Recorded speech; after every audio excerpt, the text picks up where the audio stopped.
تبارك الذي بيده الملك وهو على كل شيء قدير الذي خلق الموت والحياة ليبلوكم أيكم أحسن عملا وهو العزيز الغفور الذي خلق 7 سماوات طباقا ما ترى في خلق الرحمن من تفاوت فرجع البصر هل ترى من فطور ثم رجع البصر كرتين ينقلب إليك البصر خاسئا وهو خسير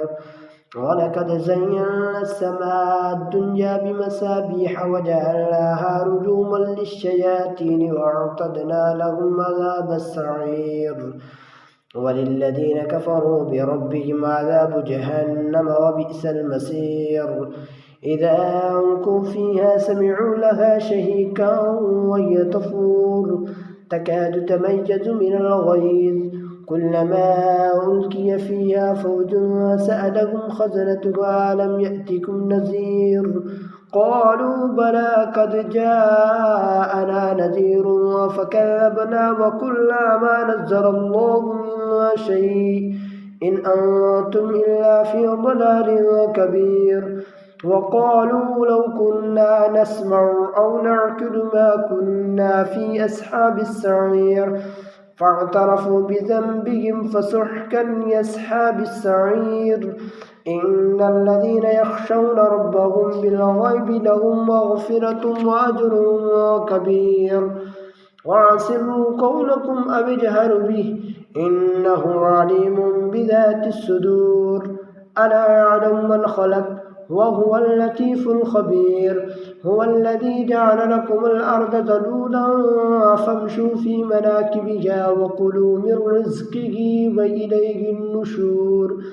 أأمنتم من في السماء أن يخسف بكم الأرض فإذا هي تمور أم أمنتم من في السماء أن يرسل عليكم حاسبا فستعلمون كيف نذير ولقد كذب الذين من قبلهم فكيف كان نكير أولم يروا إلى الطير فوقهم سافات ويكبدن ما يمسكهن إلا الرحمن إنه بكل شيء بصير